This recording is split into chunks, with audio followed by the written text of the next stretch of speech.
बेगू पढ़ेंगे। तसल्लियां और दिलासे बेकार हैं। लोहे और सोने के ये मुरक्कब मैं छटाकों फांक चुका हूँ। कौन सी दवा है जो मेरे हल्क में नहीं उतारी गई? मैं आपके इखलाक का ममनून हूँ, मगर डॉक्टर साहब मेरी मौत यकीनी है। आप कैसे कह रहे हैं कि मैं दिल का मरीज नहीं? क्या मैं हर रोज खून नहीं थूकता? क्या आप कहेंगे कि मेरे गले और दांतों की खराबी का नतीजा है? मगर मैं सब जानता हूँ। मेरे दोनों फेफड़े खाना जंबूर की तरह मश्क हो चुके हैं। आपके इंजेक्शन मुझे 2 बार जिंदगी नहीं बख्श सकते। देखिए, मैं इस वक्त आपसे बातें कर रहा हूँ, मगर सीने पर एक वजनी इंजन दौड़ता हुआ महसूस कर रहा हूँ। मालूम होता है कि मैं एक तारीख गड्ढे में उतर रहा हूँ। कब्र भी तो एक तारीख गड्ढा है। आप मेरी तरफ इस तरह ना देखिए डॉक्टर साहब। मुझे इस चीज का कामिल एहसास है कि आप अपने अस्पताल में किसी मरीज का मरना पसंद नहीं करते, मगर जो चीज अटल है वो होके रहेगी। आप ऐसा कीजिए कि मुझे यहाँ से रुखसत कर दीजिए। मेरी टांगों में 3-4 मील चलने की कुव्वत अभी बाकी है। किसी करीब के गांव में चला जाऊंगा और मगर मैं तो रो रहा हूँ। नहीं नहीं डॉक्टर साहब, यकीन कीजिए, मैं मौत से खौफ नहीं। मेरे जज्बात हैं जो आंसुओं की शक्ल में बाहर निकल रहे हैं। आप क्या जाने इस मदकूक सीने से क्या कुछ बाहर निकलने को मचल रहा है। मैं अपने अंजाम से बाखबर हूँ। आज से 5 बरस पहले भी मैं इस वहशतनाक अंजाम से बाखबर था। जानता था और अच्छी तरह जानता था कि कुछ अरसे बाद मेरी जिंदगी की डोरी खत्म हो जाएगी। मैंने इस गेंद को, जिसे आप जिंदगी के नाम से पुकारते हैं, खुद अपने पांव पर कुल्हाड़ी मारकर काटा है। इसमें किसी का कसूर नहीं। वाकया यह है कि मैं इस खेल में लज्जत महसूस कर रहा हूँ। लज्जत? हाँ, लज्जत। मैंने अपनी जिंदगी की कई रातें हुस्न फरोश औरतों की तारीख अड्डों पर गुजारी हैं। शराब के नशे में चूर मैंने किसी बेदर्दी से खुद को इस हालत पर पहुंचाया। मुझे याद है कि इन्हीं अड्डों की स्याह पेशा औरत, क्या नाम था इसका? हाँ, गुलजार, मुझे इस बुरी तरह अपनी जवानी को कीचड़ में लथपथ करते देखकर मुझसे हमदर्दी करने लग गई थी। बेवकूफ औरत, इसको क्या बताता कि मैं इस कीचड़ में किसका अक्स देखने की कोशिश कर रहा था। मुझे गुलजार और दीगर हम पेशा औरतों से नफरत थी और अब भी है। लेकिन क्या आप मरीजों को जहर नहीं खिलाते? अगर इससे अच्छे नतायज की उम्मीद हो। मेरे दर्द की दवा ही तारीख जिंदगी थी।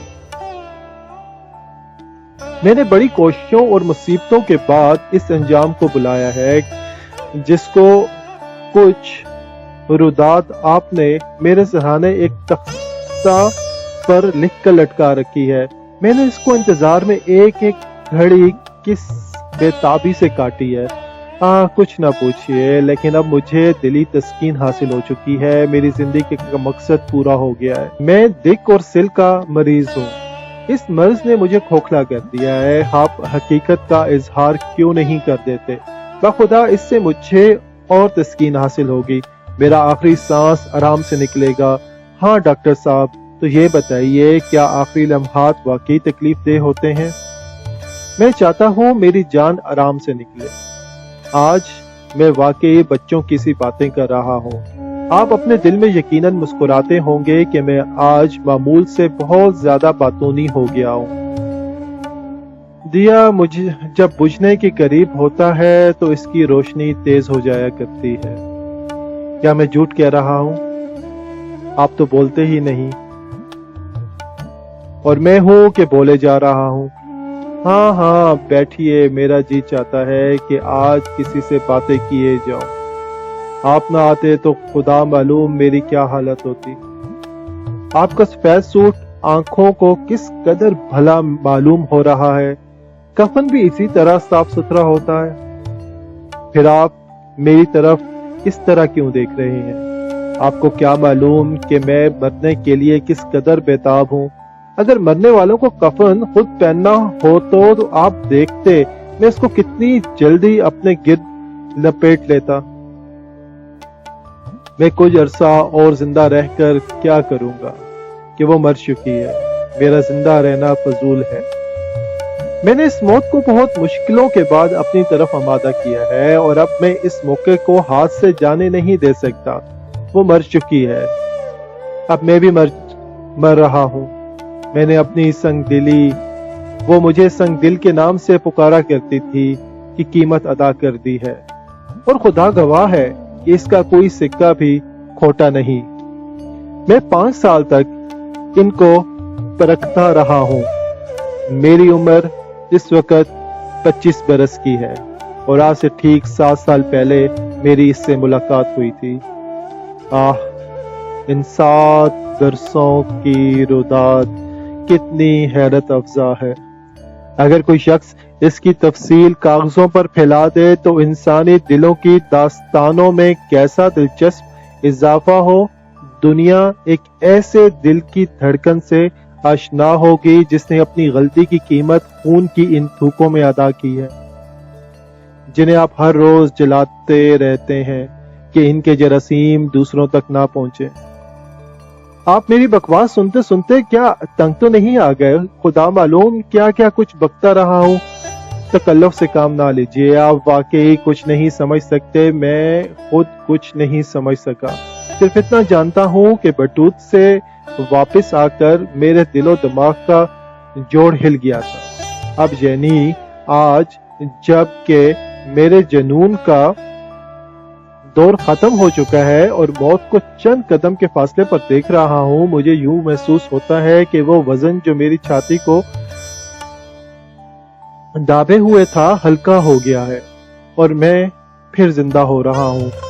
موت، وزن جو میری چھاتی کو دابے ہوئے تھا ہلکا ہو گیا ہے، اور میں پھر زندہ ہو رہا ہوں۔ موت میں زندگی کیسی دلچسپ چیز ہے۔ آج میرے ذہن سے دھند کے تمام بادل اٹھ گئے ہیں، میں ہر چیز کو روشنی میں دیکھ رہا ہوں۔ 7 برس پہلے کے تمام واقعات اس وقت میری نظروں کے سامنے ہیں۔ دیکھیے، میں لاہور سے گرمیاں گزارنے کے لیے کشمیر کی تیاریاں کر رہا ہوں۔ سوٹ سلوائے جا رہے ہیں، ہولڈال اور ٹرنک کپڑوں پر سے پر کیے جا رہے ہیں۔ میں رات کی گاڑی سے جموں روانہ ہوتا ہوں۔ شمیم میرے ساتھ ہے۔ گاڑی کے ڈبے میں بیٹھ کر ہم عرصہ تک باتیں کرتے رہتے ہیں۔ گاڑی چلتی ہے، شمیم چلا جاتا ہے، میں سو جاتا ہوں۔ دماغ ہر قسم کی فکر سے آزاد ہے۔ صبح جموں کے اسٹیشن پر جاگتا ہوں، کشمیر کی حسین وادی کے ہونے والی سیر کے خیالات میں مگن لاری پر سوار ہوتا ہوں۔ بٹوت سے 1 میل کے فاصلے پر لاری کا پہیہ پنچر ہو جاتا ہے۔ شام کا وقت ہے، اس لیے رات بٹوت کے ایک ہوٹل میں کاٹنا پڑتی ہے۔ اس ہوٹل کا کمرہ مجھے بہت غلیظ معلوم ہوتا ہے، مگر کیا معلوم تھا کہ وہاں پر مجھے پورے 2 مہینے رہنا پڑے گا۔ صبح سویرے اٹھتا ہوں تو معلوم ہوتا ہے کہ لاری کے انجن کا ایک پرزہ بھی خراب ہو گیا ہے، اس لیے مجبوراً 1 دن اور بٹوت میں ٹھہرنا پڑے گا۔ یہ سن کر میری طبیعت کس قدر افسردہ ہو گئی تھی۔ اس افسردگی کو دور کرنے میں اس روز شام کو سیر کے لیے نکلتا ہوں۔ چیڑ کے درختوں کا تنفس، جنگلی پرندوں کے نغمہ سرائیوں، سیب کے درختوں کا حسن اور غروب ہوتے ہوئے سورج کا دلکش سما، لاری والے کے بے احتیاطی اور رنگ میں بھنگ ڈالنے والی تقدیر کی گستاخی کا رنج افزا خیال محو کر دیتا ہے۔ میں نیچر کی مسرت افزا مناظر سے لطف اندوز ہوتا سڑک کے ایک موڑ پر پہنچتا ہوں۔ دفعتاً میری نگاہیں اس سے 2-4 ہوتی ہیں۔ بیگو مجھ سے 20 قدم کے فاصلے پر اپنی بھینس کے ساتھ کھڑی ہے۔ جس داستان کا انجام اس وقت آپ کے پیش نظر ہے، اس کا آغاز یہیں سے ہوتا ہے۔ वो जवान थी। इसकी जवाइन पर बटोत की फजा पूरी शिद्दत के साथ जलवागर थी। सब्ज लिबास में मलबूस वो सड़क के दरमियान मकई का एक दराज कद बूटा मालूम हो रही थी। चेहरे के तांबे ऐसे ताबियां रंग पर इसकी आंखों की चमक ने एक अजीब कैफियत पैदा कर दी थी, जो चश्मे के पानी की तरह साफ और शफाफ थी। मैं इसको कितना अरसा देखता रहा ये मुझे मालूम नहीं, लेकिन इतना याद है कि मैंने दफतन अपना सीना मौसीकी से लबरेज पाया और फिर मैं मुस्कुरा दिया। इसकी बहकी हुई निगाहों की तवज्जो भैंस से हटकर मेरे तबस्सुम से टकराई। मैं घबरा गया कि इसने एक तजस्सुस से मेरी तरफ देखा, जैसे वो किसी भूले हुए ख्वाब को याद कर रही है। फिर इसने अपनी छड़ी को दांतों में दबाकर कुछ सोचा और मुस्कुरा दी। इसका सीना चश्मे के पानी की तरह धड़क रहा था। मेरा दिल भी मेरे पहलू में अंगड़ाइयां ले रहा था। आज ये पहली मुलाकात किस कदर लजीज थी। इसका ज़ायका अभी तक मेरे जिस्म के हर रग में मौजूद है। वो चली गई। मैं इसकी आंखों से ओझल होते देखता रहा। वो इस अंदाज से चल रही थी जैसे कुछ याद कर रही है, कुछ याद करती है मगर फिर भूल जाती है। इसने जाते हुए 5-6 मर्तबा मेरी तरफ मुड़कर देखा, लेकिन फौरन ही सर फेर लिया। जब वो अपने घर में दाखिल हो गई, जो सड़क के नीचे मकई के छोटे से खेत के साथ बना हुआ था, मैं अपनी तरफ मुतवज्जो हुआ। मैं इसकी मोहब्बत में गिरफ्तार हो चुका था। इस एहसास ने मुझे सख्त मुतहय्यर कर दिया। मेरी उम्र इस वक्त 18 साल की थी। कॉलेज में अपने हम जमात तलबा की ज़बानी में मोहब्बत के मुतालिक सुन चुका था। इश्किया दास्तानें भी अक्सर मेरे ज़ेरे मुताला रही थी, मगर मोहब्बत के मुतालिक सुन चुका था। इश्किया दास्तानें भी अक्सर मेरे ज़ेरे मुताला रही थी, मगर मोहब्बत की हकीकी मायनी मेरे नज़रों से पोशीदा थी। इसके जाने के बाद जब मैंने एक नाकाबिले बयान तलखी अपने दिल की धड़कनों में हल होती हुई महसूस की, तो मैंने ख्याल किया शायद इसी का नाम मोहब्बत है। ये मोहब्बत ही थी। औरत से मोहब्बत करने का पहला मकसद ये होता है कि वो मर्द की हो जाए, यानी वो इससे शादी कर ले, वो आराम से अपनी बकाया जिंदगी गुजार दे। शादी के बाद ये मोहब्बत कड़वट बदलती है। फिर मर्द अपनी महबूबा के कांधों पर एक घर तामीर करता है। मैंने जब बेगू को अपने दिल से वाबस्ता होते महसूस किया, तो फितरी तौर पर मेरे दिल में इस रफीका हयात का ख्याल पैदा हुआ, जिसके मुतालिक मैं अपने कमरे की चार दीवारी में कई ख्वाब देख चुका था। इस ख्याल के आते ही मेरे दिल से ये सदा उठी, देखो सईद, ये लड़की ही तुम्हारे ख्वाबों की परी है। चुनाचे में तमाम वाक़े पर गौर करता हुआ होटल वापस आया और 1 माह के लिए होटल का वो कमरा किराए पर उठा लिया, जो मुझे बेहद गलीज महसूस होता था। मुझे अच्छी तरह याद है कि होटल का मालिक मेरे इस इरादे को सुनकर बहुत मुतहय्यर हुआ, इसलिए कि मैं सुबह इसकी गलासत पसंदी पर एक तवील लेक्चर इसे दे चुका था। दास्तान कितनी तवील होती जा रही है, मगर मुझे मालूम है कि आप इसे गौर से सुन रहे हैं। हाँ, आप सिगरेट सुलगा सकते हैं। मेरे गले में आज खांसी के आसार महसूस नहीं होते। आपकी डबिया देखकर मेरे जहन में एक और वाकया की याद ताजा हो गई है। बेगू भी सिगरेट पिया करती थी। मैंने कई बार इसे गोल्ड फ्लैग की ये डबियां लाकर दी थी। वो बड़े शौक से इनको मुंह में दबाकर धुएं के बादल उड़ाया करती थी। धुआं, मैं इस नीले नीले धुएं को अब भी देख रहा हूं, जो इसके गीले होंठों पर रक्स किया करता था। हाँ, तो दूसरे रोज मैं शाम को इसी वक्त उधर सैर को गया, जहां मुझे वो सड़क पर मिली थी।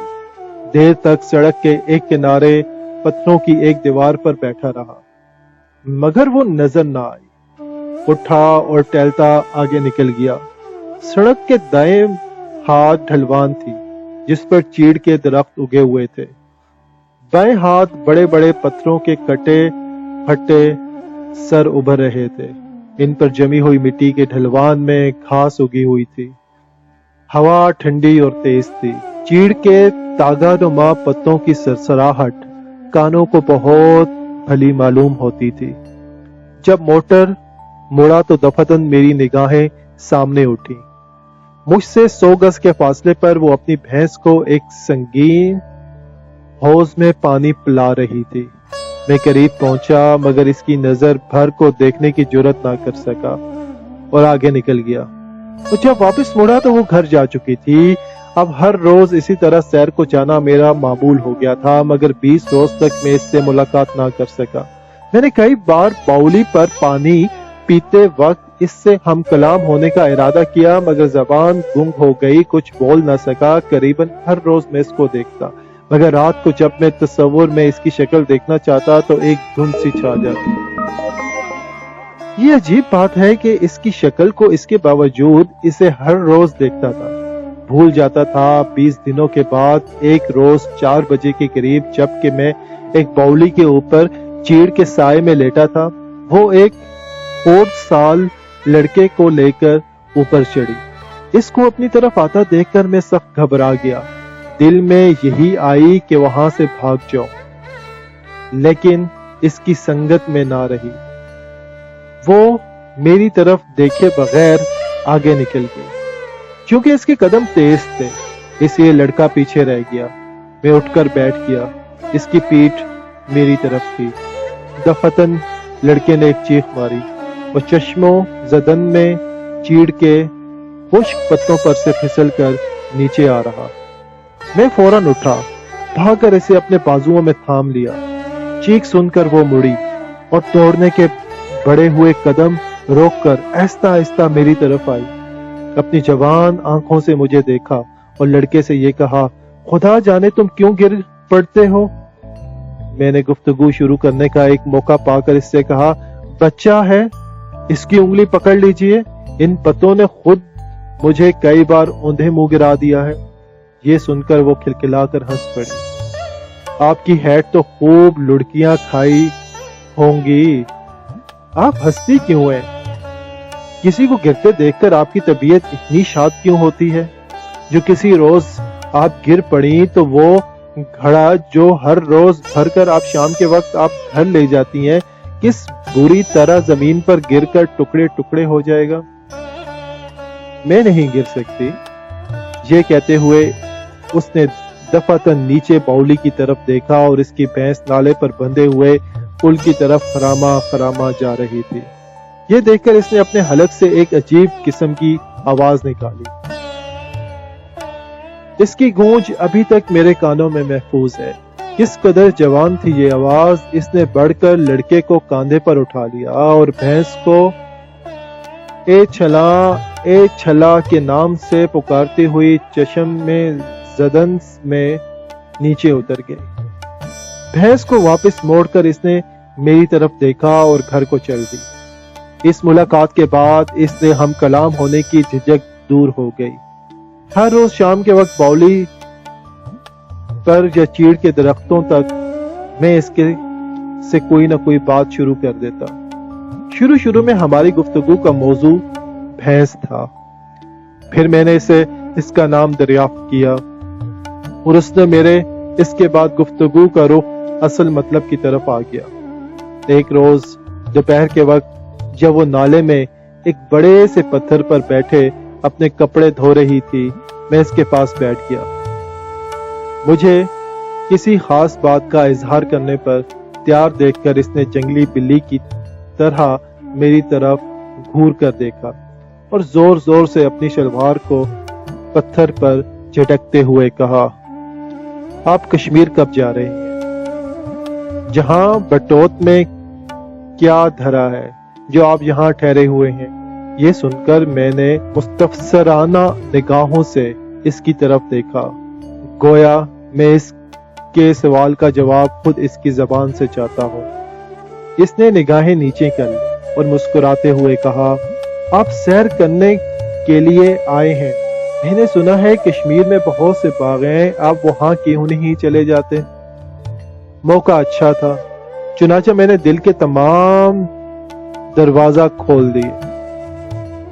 وہ میرے جذبات کے بہتے ہوئے دھارے کا شور خاموشی سے سنتی رہی۔ میری آواز نالے کے پانی کی گنگناہٹ میں جو ننھے ننھے سنگیڑوں سے کھیلتا ہوا بہ رہا تھا، ڈوب ڈوب کر ابھر رہی تھی۔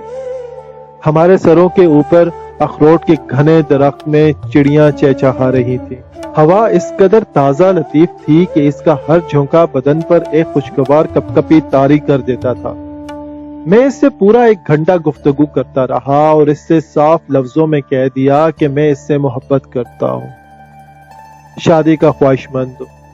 یہ سن کر وہ بالکل متحیر نہ ہوئی، لیکن اس کی نگاہیں جو دور پہاڑوں کی سیاہی اور آسمان کی نیلاہٹ کو آپس میں ملتا ہوا دیکھ رہی تھیں، اس بات کی مظہر تھیں کہ وہ کس گہرے خیال میں مستغرق ہے۔ کچھ عرصہ خاموش رہنے کے بعد اس نے میرے اصرار پر صرف اتنا جواب دیا، اچھا آپ کشمیر نہ جائیں۔ یہ جواب اختصار کے باوجود حوصلہ افزا تھا۔ اس ملاقات کے بعد ہم دونوں بے تکلف ہو گئے۔ اب پہلا سا حجاب نہ رہا، ہم گھنٹوں ایک دوسرے کے ساتھ باتیں کرتے رہتے۔ ایک روز میں نے اس سے نشانی کے طور پر کچھ مانگا تو اس نے بڑے بھولے انداز سے اپنے سر کے 2 کلپ اتار کر میری ہتھیلی پر رکھ دیے اور مسکرا کر کہا، میرے پاس یہی کچھ ہے۔ یہ کلپ میرے پاس ابھی تک محفوظ ہے۔ خیر کچھ دنوں کے طویل گفتگوؤں کے بعد میں نے اس کی زبان سے کہلوا لیا کہ وہ مجھ سے شادی کرنے پر رضامند ہے۔ مجھے اچھی طرح یاد ہے کہ جب وہ اس روز شام کو اس نے اپنے گھڑے کے سر پر سنبھالتے ہوئے اپنی رضامندی کا اظہار ان الفاظ میں کیا تھا، ہاں میں چاہتی ہوں، تو میری مسرت کی کوئی انتہا نہ رہی تھی۔ مجھے یہ بھی یاد ہے کہ ہوٹل کو واپس آتے ہوئے کچھ گایا تھا۔ اس پر مسرت شام کے چوتھے روز جب میں آنے والی ساعت سعید کے خواب دیکھ رہا تھا، جکا جک اس مکان کی تمام دیواریں گر پڑی جن کو میں نے بڑے پیار سے استوار کیا تھا۔ بستر میں پڑا تھا کہ جب سیالکوٹ کی ایک صاحب جو بغرض تبدیلی آب و ہوا بٹوت میں قیام پذیر تھے اور ایک حد تک بیگو سے میری محبت کو جانتے تھے، میری چرپائی پر بیٹھ کر اور نہایت ہی متفکرانہ لہجہ میں کہنے لگے، وزیر بیگم سے ملاقاتوں کا ذکر آج بٹوت میں ہر بچے کی زبان پر ہے۔ میں وزیر بیگم کے کریکٹر سے ایک حد تک واقف تھا، اس لیے کہ سیالکوٹ میں اس لڑکی کے متعلق بہت کچھ سن چکا ہوں، مگر یہاں بٹوت میں اس کی تصدیق ہو گئی ہے۔ 1 ہفتہ پہلے یہاں کا قصائی اس کے متعلق ایک طویل حکایت سنا رہا تھا۔ پرسوں پان والا آپ سے ہمدردی کا اظہار کر رہا تھا کہ آپ عصمت باختہ لڑکی کے دام میں پھنس گئے ہیں۔ کل شام کو ایک اور صاحب کہہ رہے تھے کہ آپ ایک ٹوٹی ہوئی ہنڈیا خرید رہے ہیں۔ میں نے یہ بھی سنا ہے کہ بعض لوگ اس سے آپ کی گفتگو پسند نہیں کرتے، اس لیے کہ آپ جب سے بٹوت میں آئے وہ ان کی نظروں سے اوجھل ہو گئی ہے۔ میں نے آپ سے حقیقت کا اظہار کر دیا ہے، اب آپ بہتر سوچ سکتے ہیں۔ عصمت باختہ لڑکی، ٹوٹی ہوئی ہنڈیا، لوگ اس سے میری گفتگو پسند نہیں کرتے۔ مجھے اپنی سماعت پر یقین نہ آتا تھا، بیگو اور اس کا خیال ہی نہیں کیا جا سکتا تھا۔ مگر جب دوسرے روز مجھے ہوٹل والے نے نہایت ہی رازدارانہ لہجے میں چند باتیں کہیں تو میری آنکھوں کے سامنے تاریک سی دھند چھا گئی۔ بابو جی، آپ بٹوت میں سیر کے لیے آئے ہیں، مگر میں دیکھتا ہوں کہ آپ یہاں کے حسن فروش لڑکی کی محبت میں گرفتار ہیں۔ اس کا خیال اپنے دل سے نکال دیجئے۔ میرا اس لڑکی کے گھر آنا جانا ہے۔ مجھے یہ بھی معلوم ہوا ہے کہ آپ نے اس کو کچھ کپڑے بھی خرید کر دیے ہیں۔ آپ نے یقیناً اور بھی روپے خرچ کیے ہوں گے۔ معاف کیجئے، مگر یہ سراسر حماقت ہے۔ میں آپ سے یہ باتیں ہرگز نہ کرتا، کیونکہ یہاں 20 عیش پسند مسافر آتے ہیں، مگر آپ کا دل ان سیاحوں سے नापाक नजर आता है। आप बटोत से चले जाएं। इस कमाश की लड़की से गुफ्तगू करना अपनी इज्जत को खतरे में डालना है। जाहिर है इन बातों ने मुझे बेहद अफसुर्दा बना दिया।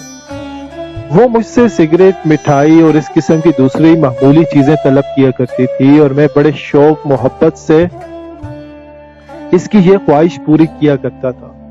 इसमें खास लुत्फ था, मगर अब होटल वाले की बात ने मेरे जहन में मुहिब ख्यालात का तलातुम बर्पा कर दिया।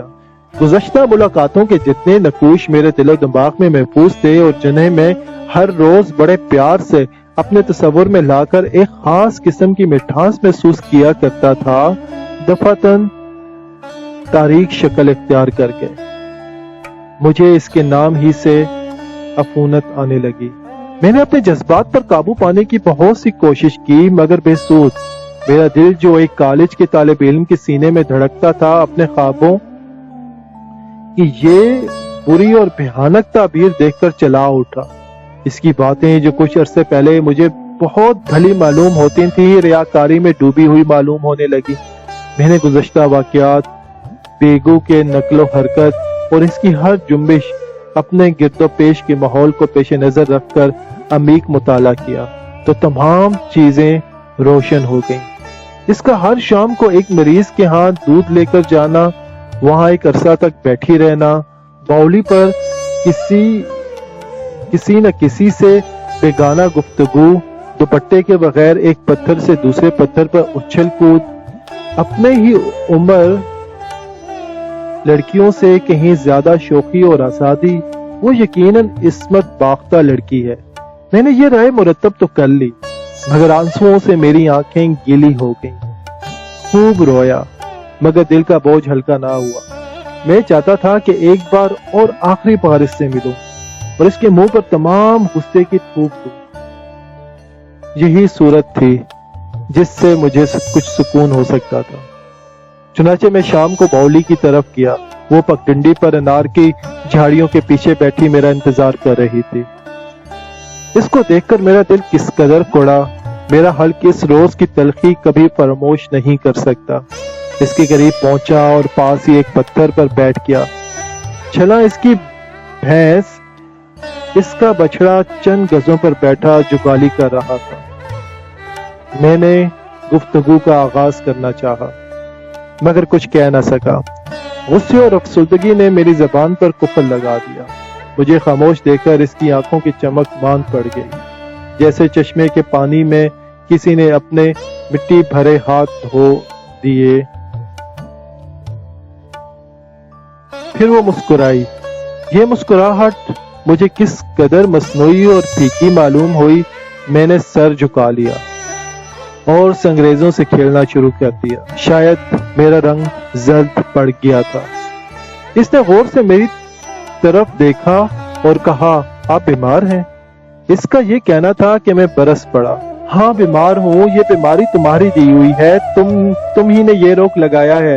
देखो, मैं तुम्हारे चाल चलन की सब कहानी सुन चुका हूँ और तुम्हारे सारे हालात से बाखबर हूँ। मेरी चुपती हुई ये बातें सुनकर, वो बदले हुए तेवर देखकर वो भूंचा सी गई और कहने लगी, अच्छा तो मैं अच्छी लड़की नहीं हूँ। आपको मेरे चाल चलन के मुतालिक सब कुछ मालूम हो चुका है। मेरी समझ में नहीं आता कि आप कैसी बहकी बहकी बातें कर रहे हैं। मैं चिल्लाया, गोया तुम को मालूम नहीं। जरा अपने गिरेबान में मुंह डालकर देखो तो अपनी सियाहकारियों का सारा नक्शा तुम्हारी आंखों तले घूम जाएगा। मैं तैश में आ गया। कितनी भोली बनती हो, जैसे कुछ जानती ही नहीं, परों पर पानी ही नहीं पड़ने देती। मैं क्या कह रहा हूं, भला तुम क्या समझो? जाओ जाओ बेगो, तुमने मुझे सख्त दुख पहुंचाया है। ये कहते कहते मेरी आंखों में आंसू उबड़ आए। वो भी सख्त मुस्तरिब हो गई और जलकर बोल उठी, आखिर मैं भी सुनूं कि आपने मेरे बारे में क्या क्या सुना है। पर आप तो रो रहे हैं। हाँ रो रहा हूं, इसलिए कि तुम्हारे अफआल इतने स्याह हैं कि इन पर मातम किया जाए। तुम पाकबाजों की कदर क्या जानो, अपना जिस्म बेचने वाली लड़की मोहब्बत क्या जाने।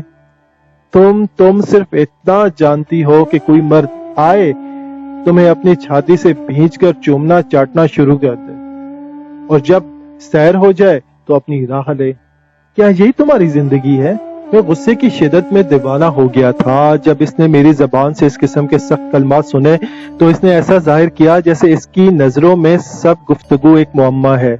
इस तरह इस वक्त तैश की हालत में मैंने इसकी हैरत को नुमाइशी ख्याल किया और एक कहका लगाते हुए कहा, जाओ, मेरी नजरों से दूर हो जाओ, तुम नापाक हो। ये सुनकर इसने डरी हुई आवाज में सिर्फ इतना कहा, आपको क्या हो गया है? मुझे क्या हो गया है? क्या हो गया है? मैं फिर बरस पड़ा। अपनी जिंदगी की स्याहकारियों पर नजर दौड़ाओ, तुम्हें सब मालूम हो जाएगा। तुम मेरी बात इसलिए नहीं समझती हो कि मैं तुमसे शादी करने का ख्वाहिशमंद था, इसलिए मेरे सीने में शैवानी ख्यालात मौजूद नहीं, इसलिए कि मैं सिर्फ मोहब्बत करता हूँ। जाओ, मुझे तुमसे सख्त नफरत है। जब मैं बोल चुका तो इसने थूक निगल कर अपने गले को साफ किया और थरथराती हुई आवाज में कहा, शायद आप ये ख्याल करते होंगे कि जानबूझकर अनजान बन रही हूँ, मगर सच जानिए मुझे कुछ मालूम नहीं आप क्या कह रहे हैं। मुझे याद है कि एक शाम आप सड़क पर से गुजर रहे थे, आपने मेरी तरफ देखा था और मुस्कुरा दिए थे। यहाँ 20 लोग हम लड़कियों को देखते हैं और मुस्कुरा कर चले जाते हैं, फिर आप मुतवातिर बौली की तरफ आते रहे। मुझे मालूम था कि आप मेरे लिए आते हैं, मगर इसी किस्म के कई वाकयात मेरे साथ गुजर चुके हैं।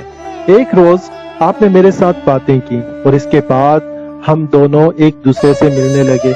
आपने शादी के लिए कहा और मैं मान गई, मगर इससे पहले इस किस्म की कई दरखास्तें सुन चुकी हूँ।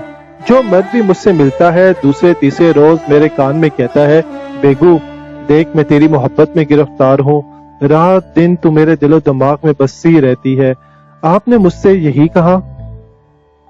आप बताइए, मोहब्बत क्या चीज है? मुझे क्या मालूम कि आपने दिल में छुपा रखा है। यहाँ आप जैसे कई लोग हैं जो मुझसे यही कहते रहते हैं, बेगू तुम्हारी आंखें कितनी खूबसूरत हैं, जी चाहता है कि सदके हो जाऊं। तुम्हारे होंठ किस कदर प्यारे हैं, जी चाहता है कि इनको चूमे जाऊं। वो मुझे चूमते रहते हैं, क्या ये मोहब्बत नहीं? कई बार मेरे दिल में ख्याल आया कि मोहब्बत कुछ और ही चीज है, मगर मैं पढ़ी लिखी नहीं, इसलिए मुझे क्या मालूम हो सकता है। मैंने कायदा पढ़ना शुरू किया मगर छोड़ दिया। अगर मैं पढ़ूं तो फिर छल्ला और इसके बछड़े का पेट कौन भरे? आप अखबार पढ़ लेते हैं, इसलिए आपकी बातें बड़ी होती हैं। मैं कुछ नहीं समझ सकती। छोड़िए इस किस्से को, आइए कुछ और बातें करें। मुझे आपसे मिलकर बड़ी खुशी होती है। मेरी माँ कह रही थी कि बेगू तू हैट वाले बाबू के पीछे दीवानी हो गई है। मेरी नजरों के सामने से वो तारीख पर्दा उठने लगा जो इस अनजान के बाइस था, मगर दफतन मेरे जोश और गुस्से ने फिर इसे गिरा दिया। बेगू की गुफ्तगू बेहद सादा और मासूमियत से पुर थी, मगर मुझे इसका हर लफ्ज बनावट में लिपटा नजर आया। मैंने एक लम्हा भी इसकी अहमियत पर गौर ना किया। बेगू, मैं बच्चा नहीं हूँ कि तुम मुझे चिकनी चुपड़ी बातों से बेवकूफ बना लोगी।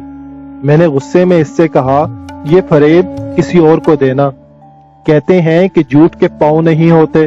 तुमने अभी अभी अपनी जबान से इस बात का इतराफ किया है, अब मैं क्या कहूँ?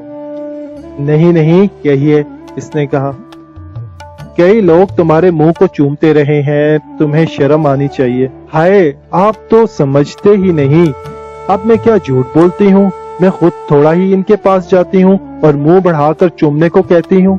अगर आप इस रोज मेरे बालों को चूमना चाहते जबकि आप इनकी तारीफ कर रहे थे तो क्या मैं इनकार कर देती? क्या मैं किस तरह इनकार कर सकती हूँ? मुझे चना बहुत प्यारी लगती है और मैं इसको हर रोज चूमती हूँ। इसमें क्या हर्ज है? मैं चाहती हूँ कि लोग मेरे बालों, मेरे होंठों, मेरे गालों की तारीफ करें और इससे मुझे बहुत बड़ी खुशी होती है। खबर नहीं क्यों मैं सुबह सवेरे उठती हूँ, चल्ला को लेकर घास चराने के लिए बाहर चली जाती हूँ। 12 बजे रोटी खाकर फिर घर से निकल आती हूँ। शाम को पानी भरती हूँ। हर रोज मेरा यही काम है। मुझे याद है कि आपने मुझसे कई मर्तबा कहा था कि मैं पानी भरने ना आया करूं, भैंस ना चराया करूं। शायद आप इसी वजह से नाराज हो रहे हैं, मगर ये तो बताइए कि मैं घर पर रहूं तो फिर आप मुझसे मुलाकात क्यों कर सकेंगे।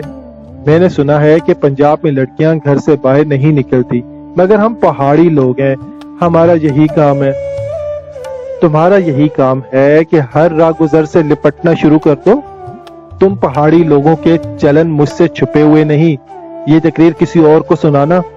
घर पर रहो या बाहर रहो, अब मुझे इससे कोई सरोकार नहीं। इन पहाड़ों में रहकर जो सबक तुमने सीखा है वो मुझे पढ़ाने की कोशिश ना करो। आप बहुत तेज होते जा रहे हैं, बहुत चल निकले हैं, इसने कदरे बिगड़ कर कहा। मालूम होता है लोगों ने आपके बहुत कान भरे हैं। मुझे भी तो पता लगे कि वो कौन मरन जोगे हैं जो मेरे मुतालिक आपको ऐसी बातें सुना रहे हैं। आप खामखा इतने गर्म होते जा रहे हैं।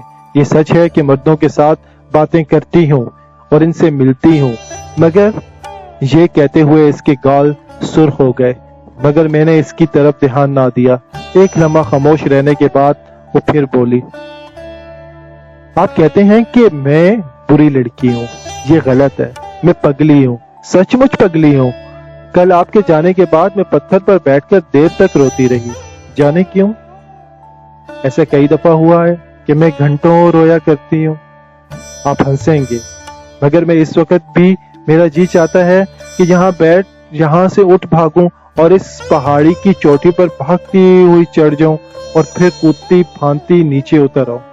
मेरे दिल में हर वक्त एक बेचैनी रहती है। भैंस चराती हूँ, पानी भरती हूँ, लकड़ियां काटती हूँ, लेकिन ये सब काम मैं ओपरे दिल से करती हूँ। मेरा जी किसी को ढूंढता है, मालूम नहीं किसको। मैं दीवानी हूँ। बेगू की ये अजीबो गरीब बातें जो दर हकीकत इसकी जिंदगी का एक निहायत उलझा हुआ बाब थी और जिसे बगौर मुताला करने के बाद सब राज हल हो सकते थे, इस वक्त मुझे किसी मुजरिम का गैर मरबूत बयान मालूम हुई। बेगू और मेरे दरमियान इस कदर तारीक और मोटा पर्दा हायल था कि हकीकत की निकाब कुशाई बहुत मुश्किल थी। तुम दीवानी हो? मैंने इससे कहा, क्या मर्दों के साथ बैठकर झाड़ियों के पीछे पैरों बातें करते रहना भी इस दीवानगी की एक शाख है? बेगम, तुम दीवानी हो, मगर अपने काम में आठों गांठ होशियार। मैं बातें करती हूँ, इनसे मिलती हूँ, मैंने कब इससे इनकार किया है? अभी अभी मैंने आपसे अपने दिल की सच्ची बात कही तो आपने मजाक उड़ाना शुरू कर दिया। अब अगर मैं कुछ और कहूँ तो इससे क्या फायदा होगा? आप कभी मानेंगे ही नहीं। नहीं नहीं, कहो क्या कहती हो, तुम्हारा नया फलसफा भी सुन लूं। सुनिए फिर। ये कहकर इसने थकी हुई हिरनी की तरह मेरी तरफ देखा और आप भरकर बोली, ये बातें जो मैं आज आपको सुनाने लगी हूं मेरी जबान से पहले कभी नहीं निकली। मैं ये आपको भी ना सुनाती, मगर मजबूरी है। आप अजीबो गरीब आदमी हैं। मैं बहुत से लोगों से मिलती रही हूँ, मगर आप बिल्कुल निराले हैं। यहाँ यही वजह है कि मुझे आपसे वो हिचकिचाई। हाँ, आपसे प्यार हो गया है। आपने कभी मुझसे गैर बात नहीं की, हालांकि मैं जिससे मिलती रही हूँ वो मुझसे कुछ और ही कहता था। मेरी अम्मा जानती है कि मैं घर में हर वक्त आप ही की बातें करती हूँ। मेरा मुंह थकता ही नहीं। आपके आने पर मैंने ग्राहकों के पास दूध ले जाना छोड़ दिया है, लोगों से बातें करना बंद कर दी है। पानी भरने के लिए भी ज्यादातर छोटी बहन को भेजती रही हूँ। आपके आने से पहले मैं लोगों से मिलती रही हूँ। अब मैं आपको क्या बताऊं कि मैं इनसे क्यों मिलती थी। मुझे कोई मर्द भी बुलाता तो मैं इनसे बातें करने लगती। इसलिए नहीं कि मैं नहीं बताऊंगी, मेरा दिल जो चाहता था वो इन लोगों के पास नहीं था। मैं बुरी नहीं, अल्लाह की कसम बेगुनाह हूं। खुदा मालूम लोग मुझे बुरा क्यों कहते हैं। आप भी मुझे बुरा कहते हैं। जिस तरह आपने आज मेरे मुंह पर इतनी गालियां दी हैं, अगर आपकी बजाय कोई और होता तो मैं इसका मुंह नोच लेती, मगर आप। अब मैं क्या कहूँ, मैं बहुत बदल गई हूँ। आप अच्छे आदमी हैं। मैं ख्याल करती थी कि आप मुझे कुछ सिखाएंगे, मुझे अच्छी अच्छी बातें सुनाएंगे, لیکن آپ مجھ سے خواہ لڑ رہے ہیں۔ آپ کو کیا معلوم کہ میں آپ کی کتنی قدر کرتی ہوں۔ میں نے آپ کے سامنے کبھی گالیاں نہیں دی، حالانکہ ہمارے گھر سارا دن گالی گلوچ ہوتی رہتی ہے۔ میری سمجھ میں کچھ نہ آیا اور وہ کہہ رہی تھی، ڈاکٹر صاحب، اس پہاڑی لڑکی کی گفتگو کس قدر سادہ تھی، مگر افسوس یہ اس وقت میرے کانوں میں روئی ٹھونسی ہوئی تھی۔ اس کے ہر لفظ سے مجھے عصمت فروشی کی بو آ رہی تھی۔ میں کچھ نہ سمجھ سکا۔ بیگم، تم 1000 قسمیں کھاؤ مگر مجھے یقین نہیں آتا۔ اب جو تمہارے جی میں آئے کرو۔ میں کل بٹوت چھوڑ کر جا رہا ہوں۔ میں نے تم سے محبت کی مگر تم نے اس کی قدر نہ کی۔ تم نے میرے دل کو بہت دکھ دیا ہے۔ خیر، اب جاتا ہوں، مجھ سے اور کچھ نہیں کہنا۔ مجھے جاتا دیکھ کر وہ سخت مضطرب ہو گئی اور میرا بازو پکڑ کر اور پھر اسے فوراً ہی ڈرتے ہوئے چھوڑ کر تھرتھراتی ہوئی آواز میں صرف اس قدر کہا، آپ جا رہے ہیں؟ میں نے جواب دیا، ہاں جا رہا ہوں، تاکہ تمہارے چاہنے والوں کے لیے میدان صاف ہو جائے۔ آپ نہ جائیے، اللہ کی قسم میرا کوئی چاہنے والا نہیں۔ یہ کہتے ہوئے اس کی آنکھیں نمناک ہو گئیں۔ نہ جائیے، نہ جائیے نا۔ آخری الفاظ اس کے گلوگیر آواز میں دب گئے۔ اس کا رونا میرے دل پر کچھ اثر نہ کر سکا۔ میں چل پڑا مگر اس نے مجھے بازو سے پکڑ لیا اور روتی ہوئی آواز میں کہا، آپ خفا کیوں ہو گئے ہیں؟ میں آئندہ کسی آدمی سے بات نہ کروں گی۔ اگر آپ نے مجھے کسی مرد کے ساتھ دیکھا تو آپ اس چھڑی سے جتنا چاہے پیٹ لیجئے۔ آئیے گھر چلیں، میں آپ کے لیے حقہ تازہ کر کے لاؤں گی۔ میں خاموش رہا۔ اس کا ہاتھ چھوڑ کر پھر چل پڑا۔ اس وقت بیگو سے 1 منٹ کی گفتگو کرنا بھی مجھے گراں گزر رہا تھا۔ میں چاہتا تھا کہ وہ لڑکی میری نظروں سے ہمیشہ کے لیے اوجھل ہو جائے۔ میں نے بمشکل 2 گز کا فاصلہ طے کیا ہوگا کہ وہ میرے سامنے آ کھڑی ہوئی۔ اس کے بال پریشان تھے، آنکھوں کے ڈورے سرخ اور ابھرے ہوئے تھے، سینہ آہستہ آہستہ دھڑک رہا تھا۔ اس نے پوچھا، کیا آپ واقعی جا رہے ہیں؟ میں نے تیزی سے جواب دیا، تو اور کیا جھوٹ بک رہا ہوں؟ جائیے۔ میں نے اس کی طرف دیکھا اور اس کی آنکھوں سے اشک رواں تھے اور گال آنسوؤں کی وجہ سے میلے ہو رہے تھے، مگر اس کی آنکھوں میں ایک عجیب قسم کی چمک ناچ رہی تھی۔ جائیے، یہ کہہ کر وہ الٹے پاؤں مڑی۔ اس کا قد پہلے سے لمبا ہو گیا تھا۔ میں نے نیچے اترنا شروع کر دیا۔ تھوڑی دور جا کر میں نے جھاڑیوں کے پیچھے سے رونے کی آواز سنی۔ وہ رو رہی تھی۔ وہ تھرائی ہوئی آواز ابھی تک میرے کانوں میں آ رہی ہے۔ یہ ہے میری داستان ڈاکٹر صاحب۔ میں نے اس پہاڑی لڑکی کی محبت کو ٹھکرا دیا۔ اس غلطی کا احساس مجھے پورے 2 سال بعد ہوا، جب میرے ایک دوست نے مجھے یہ بتایا کہ بیگو نے میرے جانے کے بعد اپنے شباب کو دونوں ہاتھوں سے لٹانا شروع کر دیا۔ دل کے مریضوں سے ملنے کی وجہ سے وہ خود اس کا شکار ہو گئی۔ پھر بعد ازاں مجھے معلوم ہوا کہ اس مرض نے بالآخر اسے قبر کی گود میں سلا دیا۔